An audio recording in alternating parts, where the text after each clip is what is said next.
Je disais donc qu'on va corriger cet exercice. Ça nous permettra de réviser des éléments essentiels. Et c'est surtout des éléments que j'ai remarqués, vous n'avez pas encore parfaitement acquis. Alors, une des raisons, c'est que clairement, c'est la fonction exponentielle qui est protagoniste de cet exercice. Et une chose que j'ai remarqué, c'est que moi, vous le savez, je vous ai rappelé tout ce que je pouvais sur la fonction exponentielle en début d'année.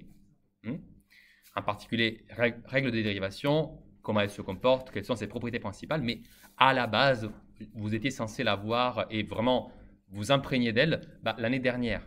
Donc, j'ai essayé de faire ce que j'ai pu. Et j'ai remarqué qu'une des choses qui avait fait que cet exercice avait été difficile pour vous, c'était, je pense, qu'on avait fait l'exponentiel il y a plusieurs mois. Et là, il est revenu protagoniste. Et ça a pu donner des petites lacunes au niveau de certaines questions qui vous ont posé des problèmes. Je dis ça parce que ça, c'était la chose que j'ai perçue. Bon, voyons un peu qu'est-ce qu'on peut voir de ça. Comme ça nous permettra de réviser l'exponentiel. Parce que croyez-moi, la fonction logarithme et la fonction exponentielle, ce sont deux des grands atouts du lycée. Et donc, il y a des grosses chances que ce soit présent dans des épreuves, même si ce n'est pas du coup le vrai bac écrit. C'est fort probable qu'on en parlera au grand oral. Surtout dans un contexte où on fait tous plus ou moins face à une épidémie qui évolue de façon exponentielle. Merci Malek. Alors, commençons donc par la première question. Déterminer l'ensemble de définitions df de cette fonction.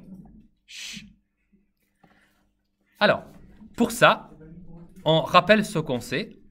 On sait que e à la puissance x est défini pour tout x appartenant à l'ensemble des réels. C'est vrai. N'importe quelle valeur de x, ça marche pour l'exponentielle. Je vous rappelle que l'exponentielle, c'est une fonction qui a à peu près cette forme-là. Elle a une belle asymptote d'équation y égale à 0 pour x qui tend vers moins l'infini. Voilà, fort agréable. Donc, vous voyez très bien qu'elle peut prendre n'importe quelle valeur de x, parce que vous voyez que sur tout l'axe des réels, elle est quand même bien définie, elle existe, elle a cette belle allure, voilà. Donc, on sait que l'exponentielle de x, elle est bien définie, donc elle est définie pour tout x appartenant à R. De plus, on voit que l'argument de cette exponentielle n'est pas du tout x, c'est moins x au carré plus 2x. Mais quelle que soit la valeur de moins x au carré plus 2x, nous on sait que cette valeur-là sera une valeur réelle. Négative, positive, nulle, je m'en fiche. Mais ce que je sais, c'est que dans tous les cas, ce sera sûrement une valeur réelle. Du coup, j'en déduis. Donc, e à la puissance moins x au carré plus 2x est défini sur... Alors, vous pouvez l'écrire moins l'infini plus l'infini, mais également, bien sûr, tout simplement R. Donc, R, c'est son ensemble de définitions. Ça, c'était la première chose. Ne vous faites pas leurrer par le fait que comme l'argument, c'est un polynôme de degré 2, il fallait trouver ses racines. Non, non, non, ici, ça ne sert pas. Peut-être que ça servira plus tard, mais pas tout de suite, en tout cas.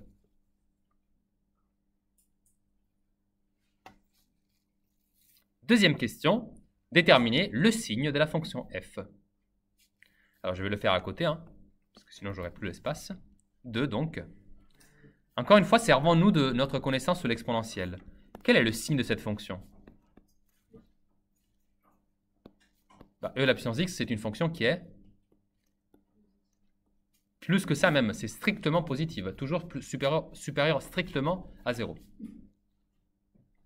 Ça, c'est, encore une fois, pour tout x appartenant à R.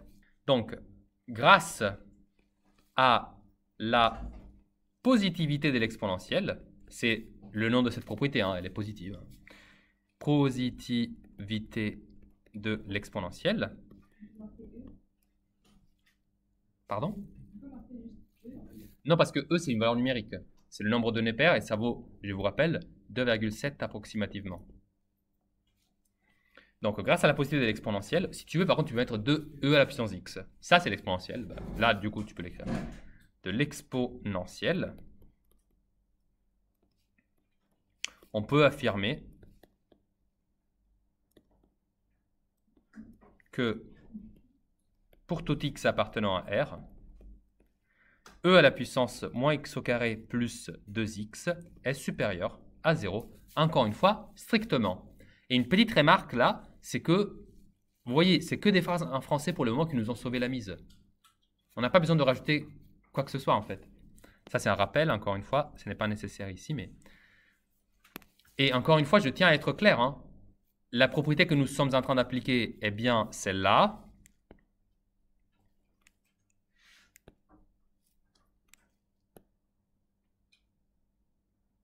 D'accord?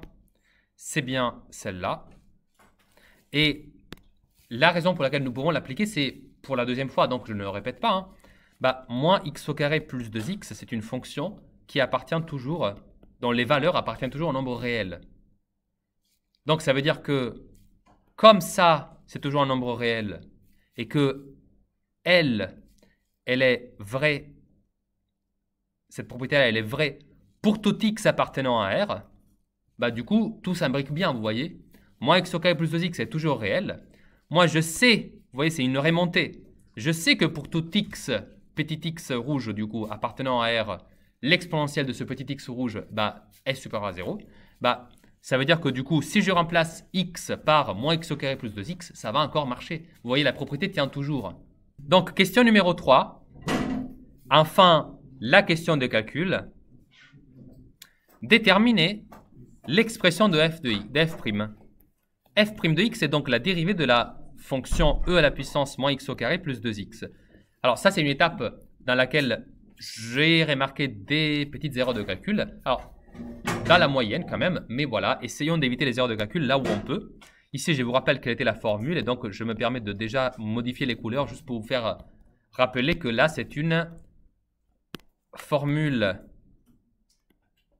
de la dérivée composée qu'il faut utiliser. D'accord? Et les deux fonctions ici, que j'appellerai u de x et v de x, sont deux fonctions dont, heureusement, la dérivée est plutôt simple à calculer. J'espère que vous en conviendrez. Non? La première dérivée, c'est u' de x égale e à la puissance x. La deuxième, v' de x, est égale à moins 2x plus 2. On est d'accord? Bon. Je combine maintenant tout ça dans ma dérivée. N'oubliez pas de mettre ici le symbole de la dérivation, hein. Et donc là, j'écris que du coup, ça fait... Alors, je vous rappelle brièvement la formule. C'est u de v de x, tout ça dérivé, qui est égal à, un vert, du coup, u' de v de x. Donc, vous voyez, la fonction argument dans u' est toujours celle du départ, multiplié fois v' de x. Alors, je fais ça, du coup, et j'écris alors e, parce que c'est sa propre dérivée, à la puissance moins x au carré plus 2x, le tout multiplié fois la dérivée de la fonction rouge, donc parenthèse moins 2x plus 2. Et ça, c'est bien. Voilà, j'ai déterminé la dérivée. Je suis évidemment une personne heureuse. Question numéro 4. À l'aide de son tableau des variations, qu'il faudra dresser, déterminer si cette fonction admet un point de maximum et si oui, éventuellement, déterminer ses coordonnées. Alors ça, c'est clairement la grosse question, ou comme on dit en anglais, the big question. Pourquoi? Parce que là-dedans, il n'y a pas juste une tâche, il y en a plusieurs qui sont automatiquement impliquées dans la question du tableau des variations, notamment les limites. Il y a les limites qu'il faut calculer, il y a le tableau des variations adressé, mais bon, nous avons quand même déjà fait la dérivée, donc au moins on va s'en servir. De plus, on va peut-être exploiter certaines des propriétés qu'on a déjà remarquées auparavant sur cette question. Vous allez le voir. En effet, dans la question 4, je dois finalement étudier quel est le signe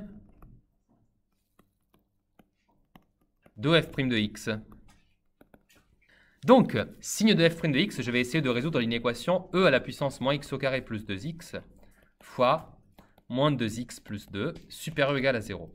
Mais j'ai déjà répondu aux questions numéro 1 et 2, vous vous rappelez? Je sais donc que e à la puissance moins x au carré plus 2x est tout le temps supérieur à 0, voire question 2. Ça, c'est vrai pour tout x appartenant à R. Donc, vous voyez, je n'écris pas plus, hein, je ne perds pas de temps. Et par contre, pour l'autre, bon, ça va. Comme c'est un produit, j'étudie donc moins 2x plus 2 supérieur ou égal à 0, mais ça va, c'est pas une grosse une équation non plus. Donc, pour cela, j'écris que ça fait moins 2x supérieur ou égal à moins 2. Ça va mieux? Si et seulement si x est inférieur ou égal, parce que je divise par moins 2 tout de même, à moins 2 divisé par moins 2, et donc ça fait si et seulement si x est inférieur ou égal à 1. Voilà. Donc maintenant que j'ai cette belle information, donc j'ai mes deux étages, vous voyez. Comme c'est un produit avec deux facteurs, je m'attends à avoir un tableau des signes à deux étages et pas plus, pas moins non plus. Et donc je vais marquer x qui varie donc entre, je vous le rappelle, moins l'infini et plus l'infini parce que c'est ça les bornes du domaine de définition. Là je vais marquer e à la puissance moins x au carré plus 2, x pardon, j'allais oublier. Ça on l'a vu, c'est tout le temps positif. Et ensuite, je vous rappelle, j'ai moins 2x plus 2. Et ça, on a étudié que à partir de 1, il se passe des trucs. En particulier, c'est égal à 0 pour x égale à 1. Et je sais que ça, c'est du coup positif pour x inférieur ou égal à 1. Et donc négatif par la suite. Je complète avec les valeurs mon tableau des signes. Et j'en déduis donc le tableau des signes de la dérivée elle-même, qui est donc ici positive, ici égale à 0, et ici négative. Je peux donc conclure avec le tableau des variations de f, qui est donc croissant ici. Ici, j'atteindrai une certaine valeur mystérieuse, et ici, décroissant. Super. Pour le compléter, il ne me reste que de déterminer déjà f de 1 pour pouvoir l'écrire à l'endroit correspondant. Alors, f de 1, ce n'est pas trop dur. Je fais e à la puissance moins 1 au carré plus 2 fois 1. Et vous voyez que ça fait e à la puissance moins 1 plus 2. Donc, ça fait e à la puissance. Et e à la puissance 1, vous pouvez l'écrire comme tout simplement le nombre e. Donc, je l'écris ici. E. Et ça, c'est fait. Ça va, non? Easy peasy. Je peux avancer ou vous avez besoin de copier encore quelque chose, hein? Je vais donc maintenant calculer les deux limites qui me manquent pour compléter mon tableau. C'est la limite pour x qui tend vers plus l'infini d'abord, faisons aller, de e à la puissance moins x au carré plus 2x. Alors essayons d'abord de trouver quelle est cette limite et puis éventuellement on justifiera. Déjà, commençons par comprendre que si x tend vers plus l'infini, alors j'ai moins x au carré plus 2 fois l'infini, moins x au carré qui donc tendra vers moins l'infini, plus 2 fois l'infini. Ouch! Il va falloir que je fasse une petite étape pour me débarrasser de cette problématique. Mais ce n'est pas une étape compliquée parce que vous l'avez vu déjà 1001 fois à peu près. Donc j'écris que ça c'est la même chose que la limite pour x qui tend vers plus l'infini de e à la puissance, et là je mets x au carré un facteur commun, et ça va devenir du coup moins 1 plus 2x, le tout divisé par x au carré. Donc vous voyez que si vous vous concentrez un instant juste sur ça,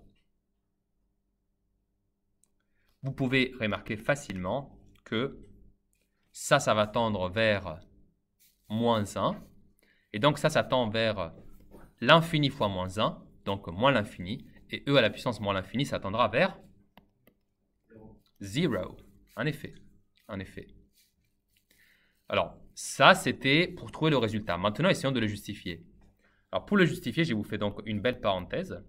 Ça, c'est clairement une limite d'une fonction composée avec une autre fonction. Parce qu'à la base, la fonction est une fonction composée, donc je vais avoir besoin de ce théorème. Donc, je vous rappelle que ça, on le faisait de la façon suivante. On mettait x qui tend vers plus l'infini qui se trouve ici. Je vais le retrouver là. Et donc, je mets x qui tend vers plus l'infini.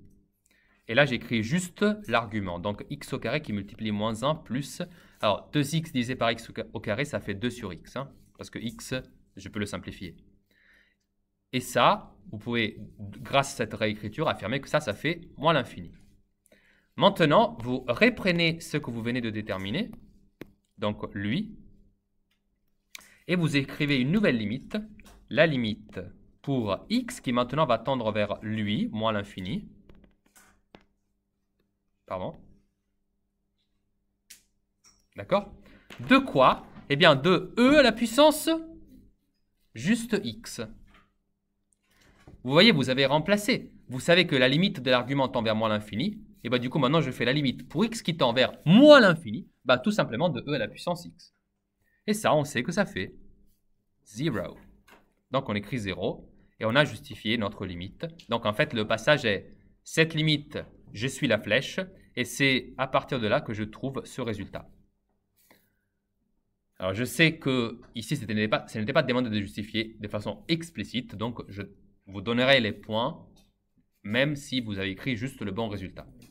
Dans tous les cas, c'est le bon résultat qui m'intéresse plus que toute autre chose.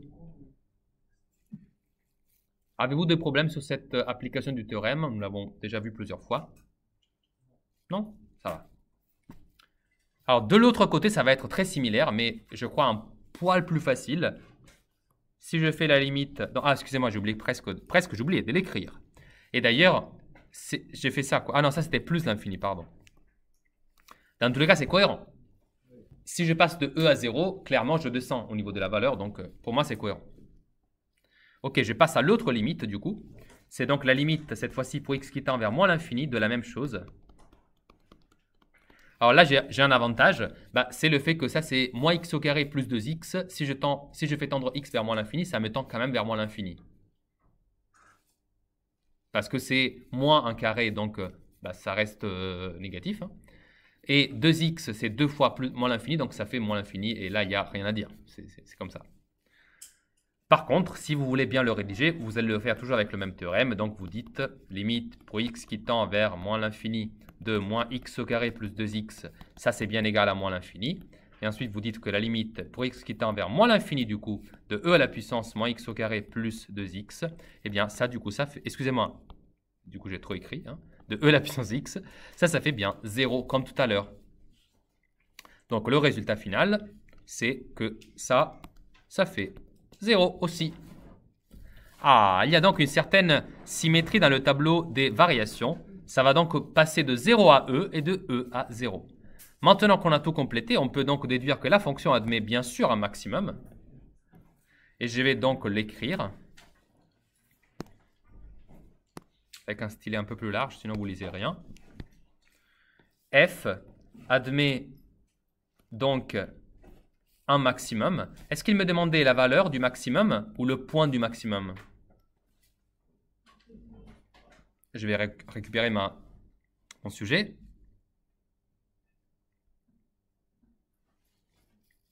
Si oui, déterminer ses coordonnées. Vous voyez? Déterminer si cette fonction admet un point de maximum. Et si oui, déterminer ses coordonnées. Ah bah, autant déterminer les coordonnées. Hein. Alors, tac, tac, tac. F admet donc un maximum de coordonnées. Vous vous rappelez, c'était 1 l'abscisse et l'ordonnée, c'était E. Vous pouvez le laisser comme ça, très bien. Ok? Si vous aviez utilisé la calculatrice, vous aurez donné une fonction qui rassemblera, et je crois qu'il n'y a pas la question de la tracer, hein, après. Donc, c'est une fonction effectivement qui fait un truc plus ou moins comme ça. J'ai mal pris mon échelle. Je vais mettre ici le 1, sinon je vais sortir. C'est là. Donc, ça fait ça.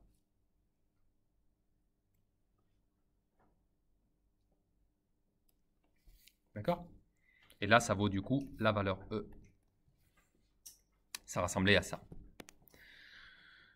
Ok, next question, c'était l'algorithme. Alors, cette question, je sais qu'elle n'a pas été facile, alors que je me suis basé sur un échauffement qu'on avait fait à l'époque du contrôle, c'était, je crois, 2 ou 3 jours avant. Parce que je voulais vous mettre un peu en confiance. J'ai peut-être un peu échoué à ce niveau-là. Pardon? Je préfère ne pas me prononcer, mais pas beaucoup. Alors, considérons l'algorithme suivant. Je vous ai aidé avec des choses que vous ne connaissez peut-être pas encore. Alors, quand vous écrivez des algorithmes en général en Python, l'expression pour l'exponentielle, c'est plutôt exp, donc exp de la variable x. Et l'autre chose, c'est que quand vous écrivez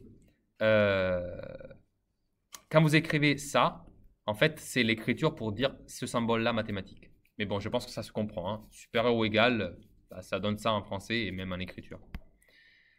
Ok, donc, nous, qu'est-ce qu'on sait? On sait que x et y, c'est des réels. Et le traitement, c'est la chose suivante.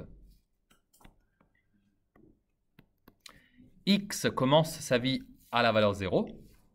Y commence sa vie à la valeur 2. Et ensuite, on nous dit que tant que y est supérieur ou égal à 0, donc clairement, je suis bien placé pour commencer parce que y commence à être égal à 2. D'accord? Donc, ça va. Donc, il dit que tant que y est supérieur ou égal à 0, faire x ici, ça augmente de 0,1. D'accord? Donc, par exemple, avec la première itération, elle passera de 0 à 0,1. Et ensuite, elle calcule une nouvelle valeur de y, qui est la valeur suivante.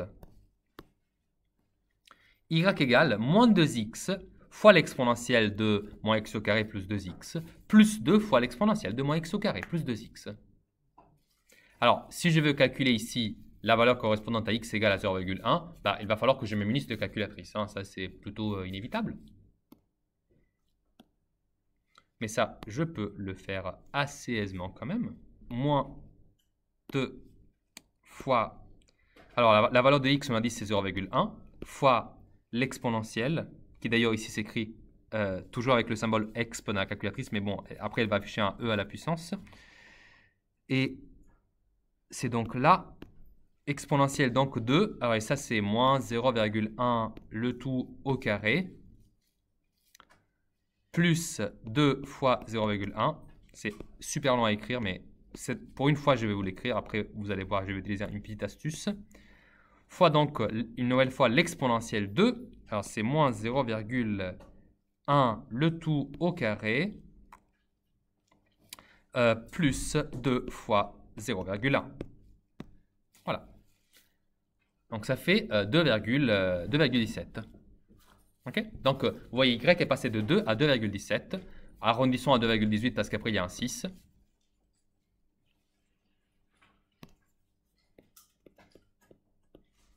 « 18, j'avais dit. Hein. Voilà. Maintenant, est-ce que y est devenu égal à 0 ? Non, pas trop. Donc, je vais continuer. D'accord ? Et vous avancez ainsi. Vous avancez ainsi jusqu'à faire afficher x. Maintenant, faisons un pas en arrière. Nous avons compris qu'est-ce qu'il fait cet algorithme, d'accord? C'est cet algorithme-là, hein, je parle de ça. Excusez-moi, afficher x c'est après. Hein. Je parle de, voilà, celui-là. Maintenant, essayons de comprendre qu'est-ce que cela signifiait. D'ailleurs, c'était la question. Hein. Interpréter le calcul de la ligne 7 en relation au contexte de l'exercice. Qu'est-ce que ça fait ce truc? C'est ça la question. Bah, vous avez essayé d'écrire juste un instant parce que clairement x augmente de 0,1 à 0,1. C'est tout. Mais qu'est-ce que c'est y? C'est là qui se cache peut-être une référence à l'exercice parce que il y a marqué exp de moins x au carré plus 2x. Bah, écrivons-le un instant du coup. Vous allez voir, ça va nous simplifier un peu la vie. Ça va être du coup moins 2x exponentielle de moins x au carré plus 2x plus 2 exponentielle de moins x au carré plus 2x. Là, vous remarquez peut-être que il y a ça et ça. Donc, je peux les mettre en facteur. Oui, commun. Et là, je trouve ça. Ça vous donne pas un sens de déjà vu? C'est qui?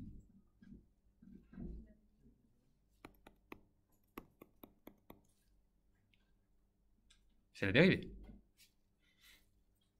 Juste, elle était écrite d'une façon tout petit peu différente. Ça, c'est la dérivée. Mais du coup, qu'est-ce que ça fait en fait cet algorithme? Revenez un instant à la fonction. Vous vous rappelez, je vous avais dit que c'était cette fonction-là. On a dit qu'on s'est placé là où x est égal à 0, donc je suis là. Et ensuite, il avance de 0,1 en 0,1. Donc, c'est comme si elle faisait des tout petits pas comme ça, vous voyez. Et à chaque pas, il y a une évaluation de la dérivée. Mais c'est quoi la dérivée? La dérivée, c'est le coefficient directeur de la droite tangente. Donc, vous voyez que la dérivée, elle va toujours valoir le coefficient directeur de cette droite. Mais qu'est-ce qui se passe quand la droite, elle devient horizontale? Ça veut dire qu'elle va valoir 0. Donc, là où je suis en train de vous... pour cette droite-là, f' de cette valeur-là, elle va être égale à 0. Et moi, je sais que l'algorithme, il dit quoi? Bah, l'algorithme, il disait que quand y... Pardon, je reviens à l'algorithme. L'algorithme disait que quand y n'est plus supérieur ou égal à 0, parce que du coup, l'algorithme, il dit tant que y est supérieur ou égal à 0, mais quand y descendra en dessous de 0, ah bah à ce moment-là, il faut s'arrêter. Donc, la chose que l'algorithme affiche, c'est la dernière valeur. Vous voyez, ici, après, il dit d'afficher x. Donc, la dernière chose qui s'affichera, ce sera la dernière abscisse, juste après, du coup, que la fonction a atteint son point de maximum. C'est ça qui fait cet algorithme. Vous le voyez la logique ou pas? Si, ça marche? D'accord? Donc, la chose qui sera affichée ici, vous savez que le point de maximum, c'est pour x égale à 1. Et vous remarquez que ici, il lui dit tant que y est supérieur ou égal à 0. Donc, quand y est égal à 0, c'est pour x égale à 1. Et clairement, comme x augmente de 0,1 à 0,1, bah ça va faire 0,1, 0,2, 0,3, 0,4, 0,5, 0,6, 0,7, 0,8, 0,9, 1. Pour x égale à 1, y va être égal à 0. Faites le calcul, ça a marché. Et ensuite, je fais une dernière fois la boucle. Et donc, la valeur qui va se trouver dans x à la fin, à la toute fin, ça va être x égale 0, excusez-moi, 1,1. Parce qu'il augmente une dernière fois. Et quand x est égal à 1,1, pour la première fois, la dérivée devient négative. D'ailleurs, c'est ce qu'on voit aussi graphiquement si on descend encore à notre belle fonction. Vous voyez, juste après être devenu égal à 0, vous voyez la pente, elle devient inclinée pour la première fois. Ici, vous voyez. Et cette inclinaison-là, ça correspond à un coefficient directeur négatif pour la toute première fois. D'accord, Inès?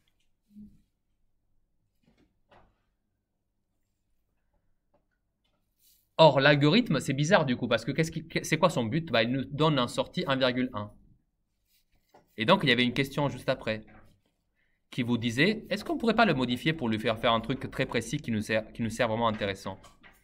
Alors, d'abord, il vous disait, interpréter le calcul de la ligne 7 en relation au contexte de l'exercice. Bah, le calcul de la ligne 7, c'est quoi en fait?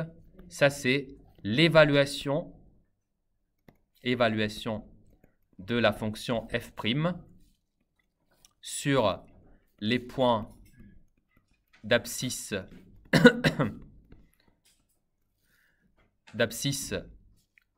x égale à 0,1, x égale à 0,2, x égale à 0,3, et ainsi de suite. Ou si vous voulez, vous pouvez aussi l'écrire en français, hein, de tous les points d'abscisse 0,1 et puis décaler avec un pas de 0,1. D'accord? Voilà, il y avait plein de façons. Quelle est la valeur qui s'affiche à la fin de cet algorithme? Je viens de vous la dire, du coup, c'est 1,1. Ça, c'est la valeur de x, du coup. Et donc, et là, ça, c'était la question qu'il fallait lire avant de commencer l'exercice, en fait. Comme je vous conseille toujours de faire, parce que le sujet, vous le lisez toujours jusqu'au bout. Bah, ça, c'était la question qui vous donnait clairement l'indice sur à quoi ça sert cette fonction. Regardez qu'est-ce qu'il dit. Comment modifierez-vous cet algorithme afin qu'il calcule correctement l'abscisse de l'extrémum de la fonction?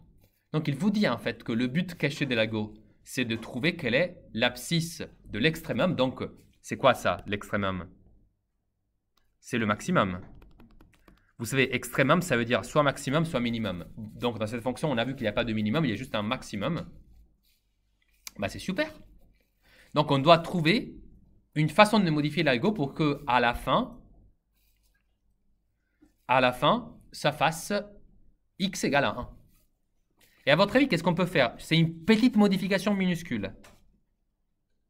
Comment on peut le modifier pour que ça fasse x égale à 1 à la fin? Strictement supérieur. Inférieur. Non, non, supérieur. Supérieur. Vous voyez ici où c'est marqué tant que y est supérieur ou égal. Bah, le problème, c'est que du coup, dès que ça devient égal à 0, la fonction calcule une autre abscisse. Alors que moi, je veux m'arrêter exactement quand ça devient égal à 0. Parce que si y est égal à 0, ça veut dire que la fonction a un point d'extrémum. Et donc là, ce qu'il faut faire, en fait, c'est juste de supprimer cette égalité-là. Et là, ça va marcher. Parce que du coup, dès que y devient égal à 0, bah, l'algo s'arrête. Et la fonction, excusez-moi, la variable y prend la valeur 0 pour x égale à 1. Et vous savez que c'est là-bas qu'il y a le maximum, pour x égale à 1. Dans la boucle tant que, on ne met jamais la fin. On met juste tant que. Tu vois, après, tu écris un décalé. Tu vois ce décalage là que je suis en train de te mettre en évidence. Ça, c'est pour te dire que tout ce qui se passe en décalé, c'est le contenu de la boucle. Et donc, la fin de la boucle tant que, c'est logiquement, c'est la dernière ligne avant qu'il y ait le retournement vers la gauche du mot suivant ici, à la ligne 9. Donc, la fin du tant que, en général, on la note pas. Surtout, on la note pas en Python. Parfois, on a les algorithmes comme celui-là qui sont écrits en français. À cette époque-là, on n'avait pas fait beaucoup d'algo en Python, donc j'ai préféré vous le donner en français. Mais je voulais quand même vous habituer au fait qu'en général, en Python, la fin, ce n'est jamais marqué. C'est juste marqué par le fait qu'après, je recommence à écrire à gauche. Voilà, donc la modification que je vous suggère, c'est à la ligne... Ah, c'était quelle ligne déjà? 5. Retirer le égal. D'accord? Si vous l'écrivez entre guillemets, ça veut dire que vous voulez retirer le symbole. Ça, c'était pour moi la façon la plus rapide de répondre à cette question. Et la dernière question, c'est complètement indépendante, et heureusement. C'était déterminer l'équation de la droite tangente ACF en son point d'abscisse 0. Encore une fois, ici, il y a une petite cachotterie, je ne sais pas. Vous n'avez même pas besoin de le calculer parce que je vous ai fourni cette valeur tout à l'heure, en cachette. Est-ce que quelqu'un se rappelle de quelle est du coup cette valeur? La valeur de la... je parle, excusez-moi, de f' de 0 du coup. Parce que c'est ça qu'on va devoir calculer. Pardon. Je vous repose la question dans un instant. J'avais dit que pour déterminer l'équation de la droite tangente ACF en son point d'abscisse 0, bah, du coup la formule c'est y égale f' calculé du coup en 0 fois x moins 0 plus f de 0. Mais vous savez combien ça vaut f' de 0? Je vous l'ai dit tout à l'heure, en cachette. Est-ce que quelqu'un se souvient?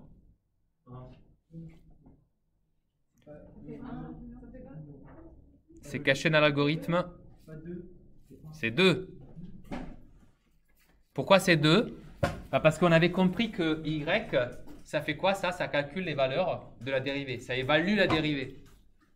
Si x est égal à 0, bah la dérivée, ça vaut 2.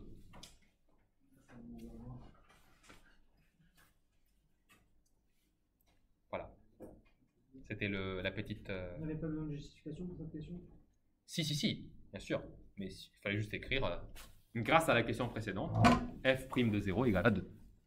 Mais bon, supposons qu'on ne l'avait pas vu, on récupère quand même notre fort belle dérivée, qui doit être quelque part. Ah, elle est là. Et donc, on calcule avec ça f' de 0. Vous allez voir, ça fait e à la puissance, bah, du coup, ça fait 0, parce que ça fait 0, moins 0 carré plus 0, ça fait 0. Fois moins 2 fois 0 plus 2.